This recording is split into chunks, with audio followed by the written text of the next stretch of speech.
Hello, everyone, and welcome back to the Grid Sisters podcast. My name is Lauren. My name's Tess. And we're the Grid Sisters. Today, we are going to do a nice little compilation of all of the odd and wacky events that have occurred since Monza. So the first thing we need to talk about, which we've already talked about slightly, but we need to talk about, is Oscar Piastri is officially going to McLaren. Daniel Ricciardo is officially without a seat. This is not news. It's just sad. Sorry. You know what? Because that's so true, Lauren.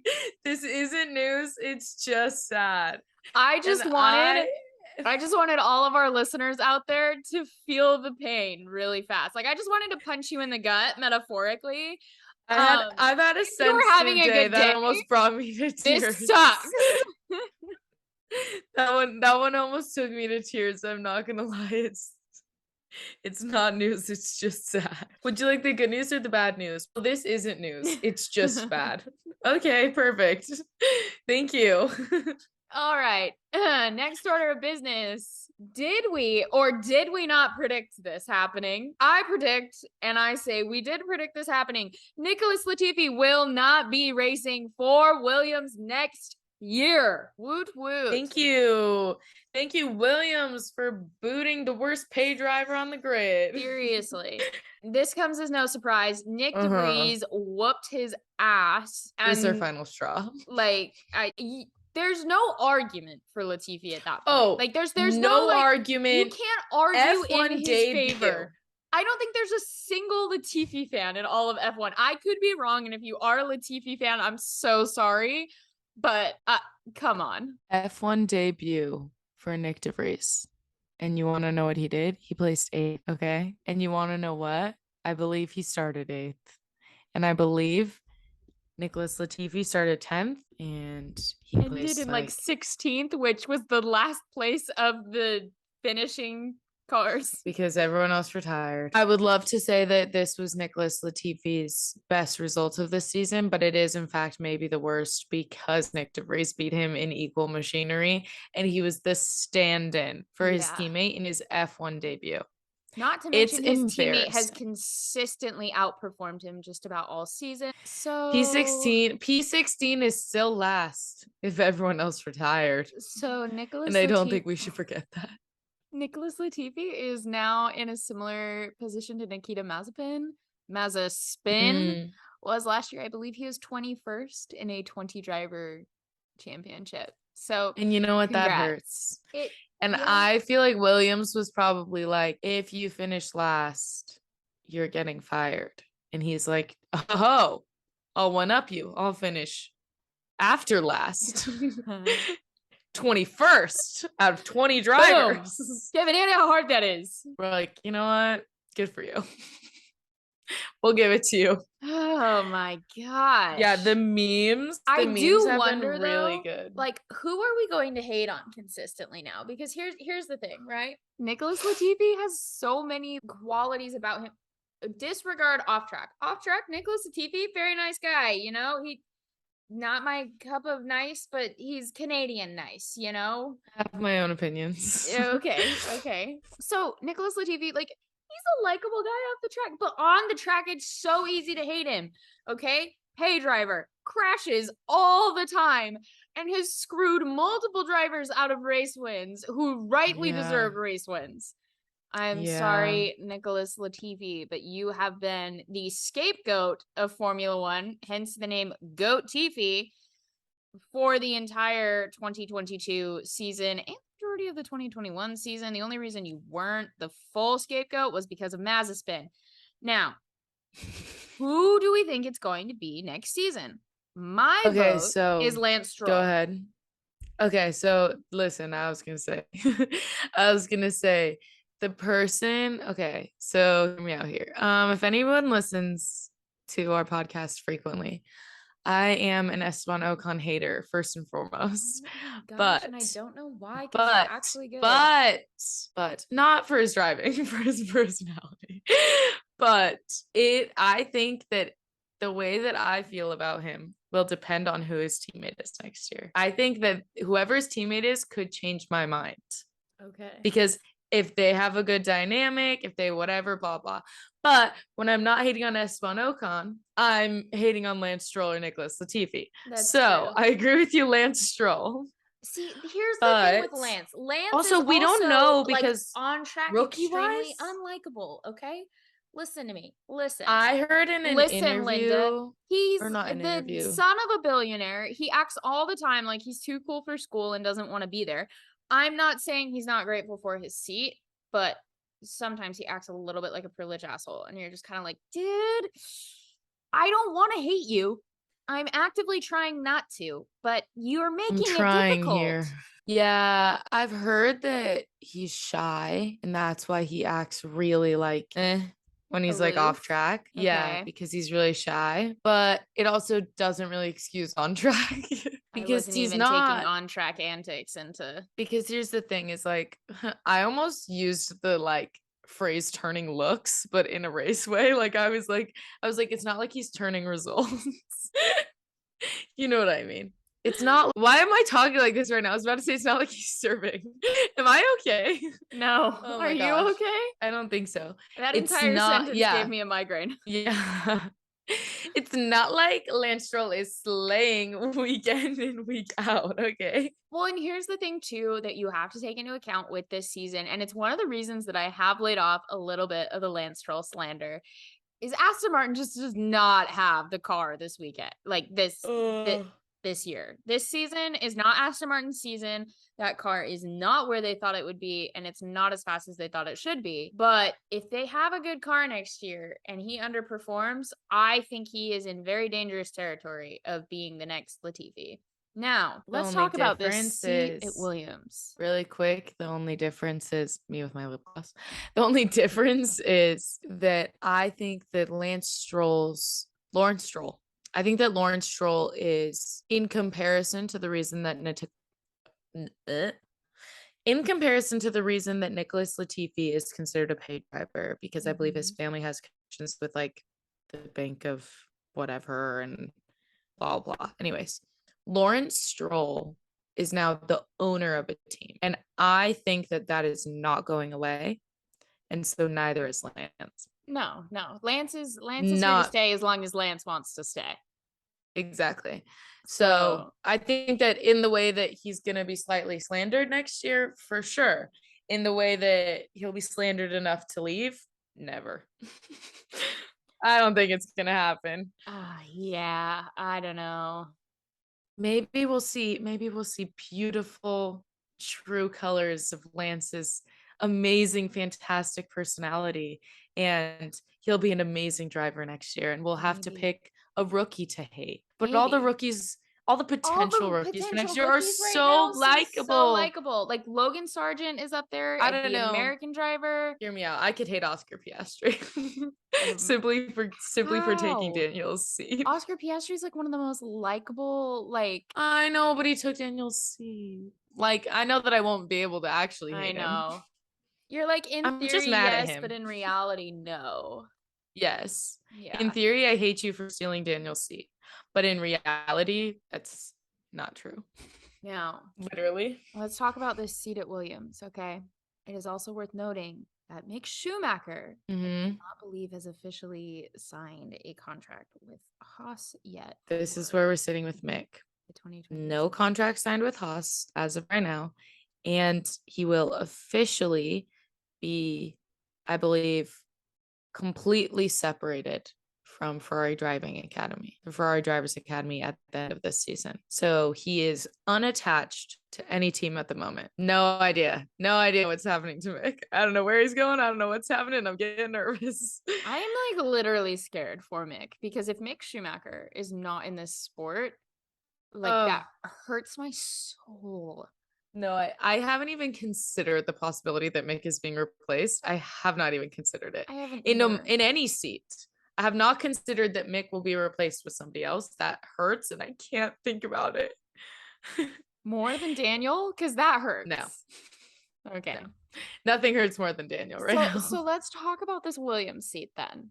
Uh-huh. Do we think we're going to get a rookie through like Logan Sargent, who's already, I believe he has to win F2 first before he can officially qualify super license points wise. I believe that's how he's going to get his final points for super license. I don't think we're going to know on that Williams seat for a minute. Because I would be a little bit surprised if Williams grabbed Daniel, because I don't think they can afford Daniel. And I don't know that Daniel will take the pay cut. I have an interesting stat for all of my stat people out here. I came across a chart the other day that had driver's salary versus how many points they have. So the most expensive driver on the this is for the 2022 season, by the way. Okay. The most expensive driver on the grid per point with 5 points is Lance Stroll with a salary of 9,500,000 euros, making his salary per point 1,900,000 euros. This is what I'm saying. It's hard not to hate him.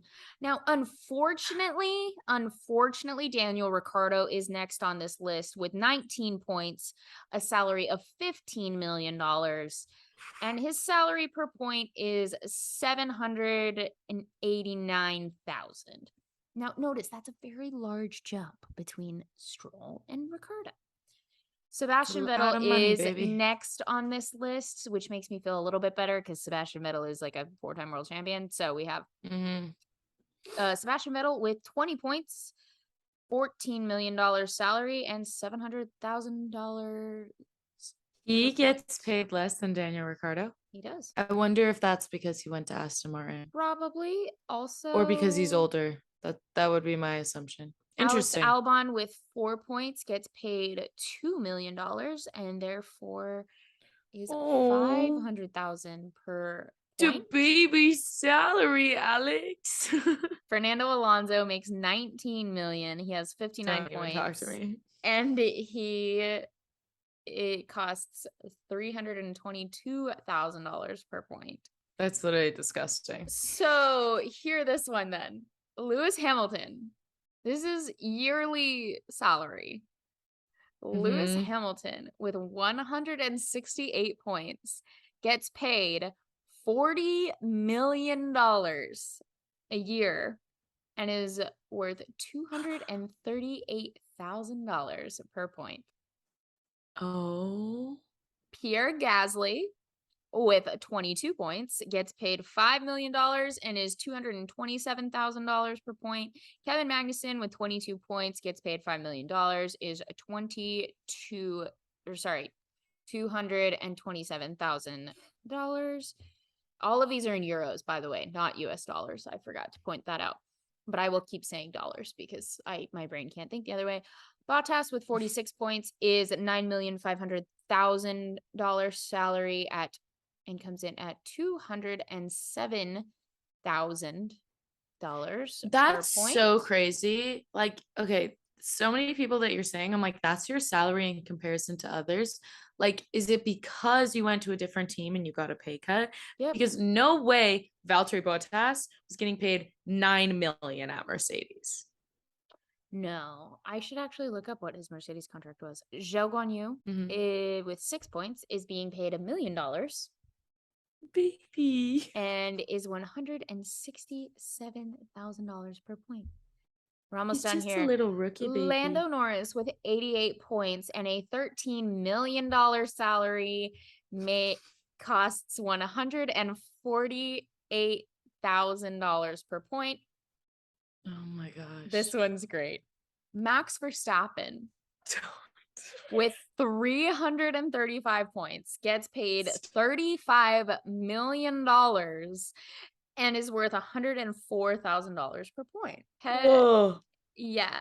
Mick Schumacher with 12 points gets paid $1 million and is worth $83,000 per point. Esty Bestie, your favorite, Esteban Ocon has 66 points, gets paid $5 million and is worth $76,000 per point. Yuki Tsunoda with 11 points has a salary of $750,000. He is the lowest paid driver on the grid, by the way, and he is worth $68,000 per point.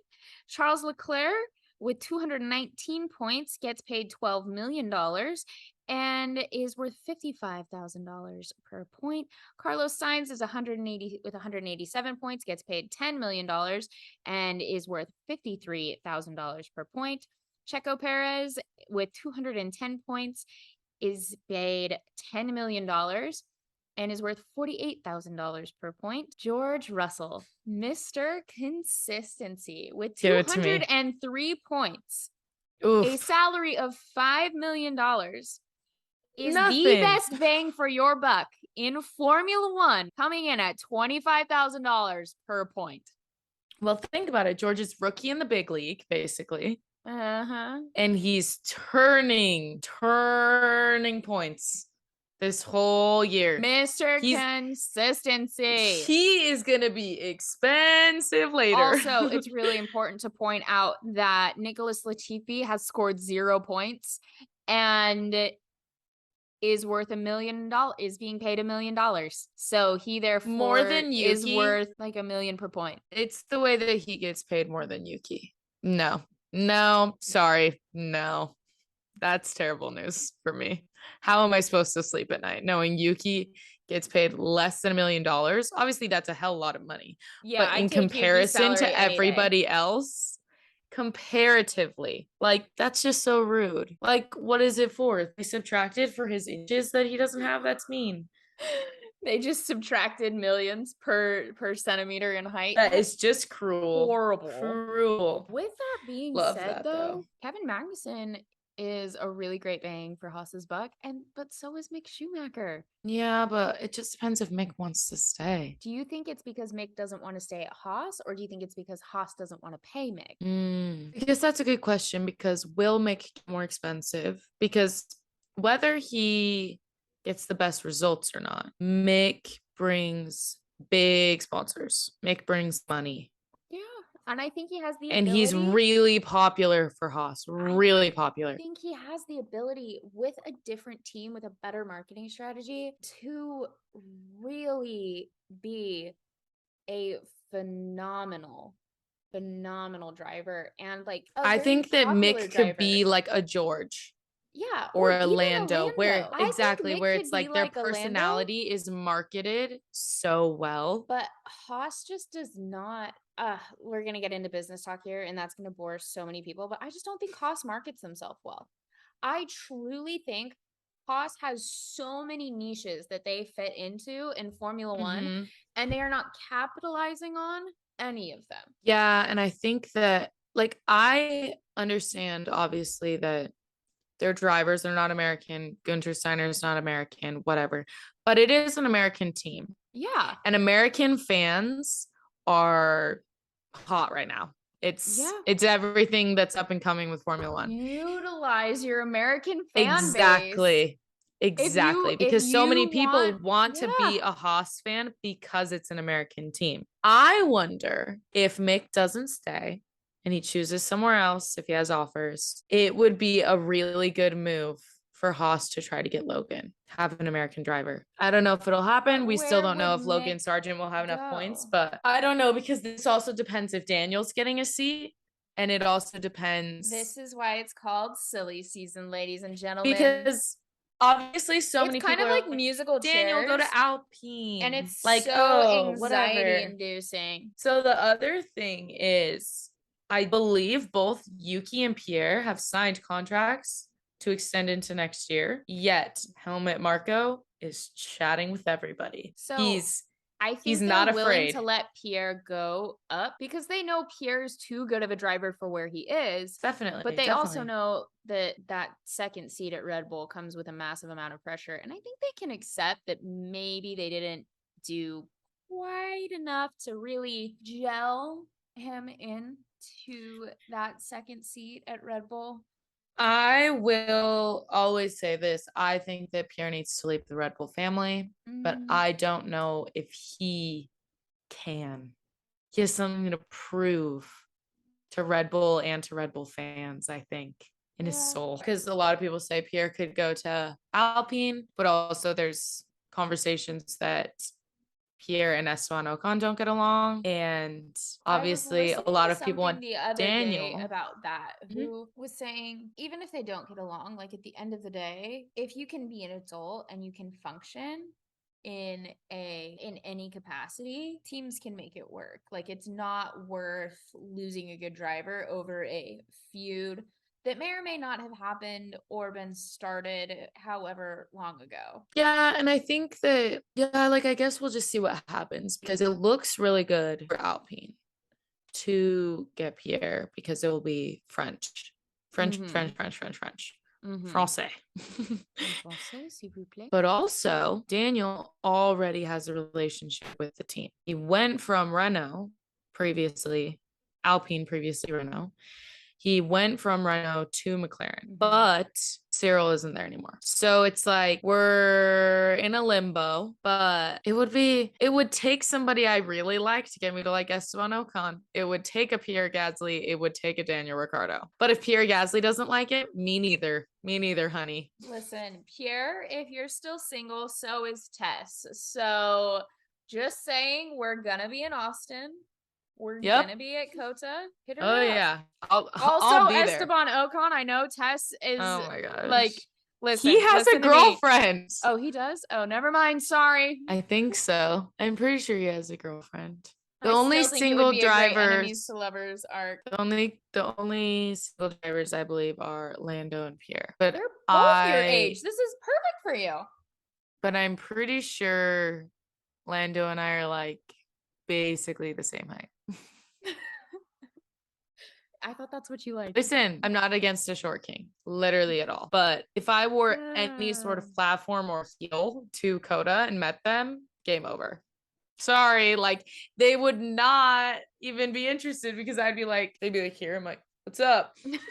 But also listen, I know that Formula One drivers date supermodels or just models or just like, business women that look like models or professional athletes. I'm none of those things. Okay. What are you talking about? You were a professional ballerina. It was not a professional. I would say pre-professional. And that was a long time ago. Why did your accent suddenly become terrible Italian? I am just a teacher now. Yeah, so I don't know. I don't know what the heck is going on over at AlphaTauri. There's a lot going on behind the scenes, and it's going to be very interesting to see what happens this next year. Yeah, so really quick, confirmation of the seats that are open. Yes. Second seat at Alpine. Second seat at Haas. Second seat at Williams. Second seat at Williams. Do we have anything else? Tentatively, Pierre Gasly could be uprooted, but he would be taking another thing. He would go somewhere else. Essentially, there are 3 seats open. I believe it's just 3 because I think everyone else has committed, which is a little crazy because we have 2 drivers floating with 3 seats. Okay, like I could see Mick at Williams, but I don't know why he would technically like downgrade. They're similar teams, but Haas has done a lot better this year than Williams in some races. Yes. Mick at Alpine could be a good move. But that leaves Daniel seatless or at Haas. Which, because I really think the Williams seat will either be filled by Mick or a rookie. Yeah, from all current reports, Logan Sargent is the preferred driver for that seat. Which really hurts me because why does nobody like Nick DeVries like me? Why does nobody love him like I do? What if Nick DeVries drove for Haas, though? Well, that would be great, but Daniel's out of seat. Not if Pierre stays where he is and Daniel drives. But where does Mick go? For Alpine. We only have 3 seats. I just want everyone to be able to drive. No, seriously? I can't wait till 2026 when freaking Audi has a team and we get 2 more seats so that we're not so stressed. I'm serious. No, there's just going to be more people to love, and then we're going to fall in love with more people. This is our No. problem. We root for half the grid, I and know. it's painful. Like, how am I ever supposed to decide? No, I actually love everybody except for like 3 people. I don't know. Fernando Alonso's on my list sometimes. 4 people. Fernando Alonso, he can sometimes. I don't know. Oh my goodness. He just does not work well with others. This is facts. Sometimes he, I think, just has one of those personalities where he's just his way or the highway. He just does not like to share. Yeah, it's just kind of crazy. He's feisty. Pierre. Okay, so You're my guy. Our final All right. note before we close this out. Pierre Gasly is the horniest man on the grid. Also, thank you for calling out Formula One by saying, does anybody know where I start tomorrow? Because these grid penalties and however they're working makes no sense. Thank you, Pierre Gasly. However, you really had to respond with an emoji. Seriously. So if anybody doesn't know, Pierre Gasly tweeted, does anybody know what position I'm starting in tomorrow? And somebody commented, at least I believe it was just missionary. I think someone says you look like a missionary kind of guy. Something like that. I believe Pierre Gasly responded with the dog emoji. So I mean, let's just confirm. Did he take that down? He left that up, didn't he, too? Oh, he probably did. He was like proud about it. No, Pierre Gasly, he included it in his Twitter dump or in his Instagram dump of photos. He included a screenshot of it. Proud of it. He thinks that he is so funny. And you know what? I agree, because I would also make that joke. But that's my favorite thing. Also, Charles Leclerc said, it's cold.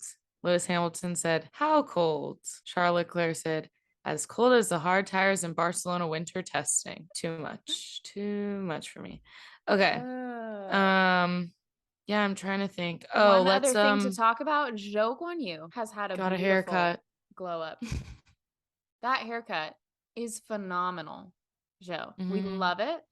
He has a lovely little photo shoot dump that he's posted with his helmet. His Singapore helmet, which is phenomenal, by the way. I love the colors. It's so good. So good. And he's drinking a bubble tea. And now, not only do I want a bubble tea, but I am a bigger fan of Zhou Guanyu. So that's where I stand. The haircut is so good. I love it. Like, I love it so much. It's almost like he's entering his like K-pop idol model boy era, which he's always just had phenomenal He's been in his model boy era. But I think people are starting to notice it, and this haircut is just so good. Oh yeah. Like, that hairstylist, like, give him a good tip, and that was phenomenal. So good. Also, speaking of beautiful things, speaking of beautiful Instagrams, Mick and also Carlos posting their oh my gosh workout. Oh my gosh, as She Loves F1 would say, it is a thirsty Thursday up in here. Oh my gosh, Carlos knows what he is doing when he posts him shirtless in a steam room on a freaking little stationary bike, racing his little heart out, getting himself ready for Singapore. How can he do this to me?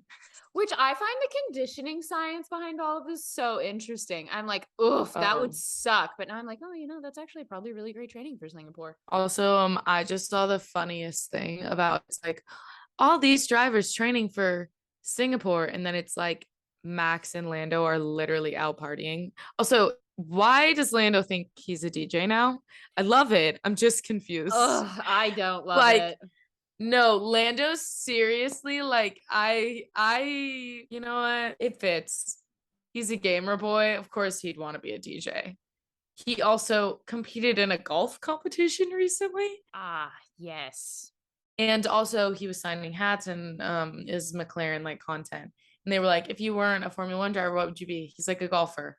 They're like, if you weren't that, what would you be? An amateur golfer. Okay, we get it, Lando.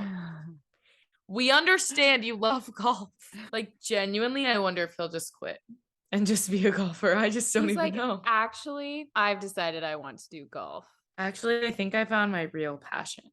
Now that I'm rich, I found my real passion, golf. Oh my gosh. Okay, coming up, we have the Singapore Grand Prix. If you are needing to get into the mood for it with a movie, I recommend Crazy Rich Asians. It's a fantastic film.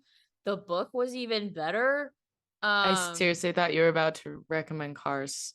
I really did. Like, I genuinely thought we were coming up on like whatever the one is, Cars 2 or whatever, that takes place in Japan, maybe. I don't know. But I really thought that you were coming up on saying I recommend watching Cars to get in the mood. No, that's not where I was going with that. But Cars is a great film. Yeah, Singapore is a night race. It's humid as a hell up in there. Yeah, a lot of the drivers refer to it as like the most physically taxing race of the season. So it will be interesting to see who comes out on top, who's made leaps in these past 2 weeks, how things have all shaken up. I'm excited Let's to see if Max keeps his lead going. Do you think someone's gonna break his winning streak? Nah. One day, I'm going to be up at Marina Bay. I'm going to stay in Marina Bay Sands. That, if you're not familiar with it, is the hotel with the giant swimming pool over the top of it with the 3 massive At the end of towers. Crazy Rich Asians. Yeah, the Marina Bay Sands Hotel. Yeah. So that, me one day staying there, going to the race. We're just putting that out into the world. That's going to be in the future at some point. At some point, I'm going to say, Mama, I made it. And that's going to be that moment. But until then, we will be watching it live on television and then coming to you with a recap with all of our best moments and all of our favorite takeaways. Until next time, Grid Sisters family, which, by the way, you guys are our family. You're our Formula One Grid Sisters family. Yep. Until next time, drink your water, eat your vegetables, take a nap, smell some grass. Go for a walk. Go for a walk. That's what we've been doing. That's what we've been doing. Take a nice deep breath. Maybe light a candle and have a great week. We will see you next week. Bye. Bye, guys.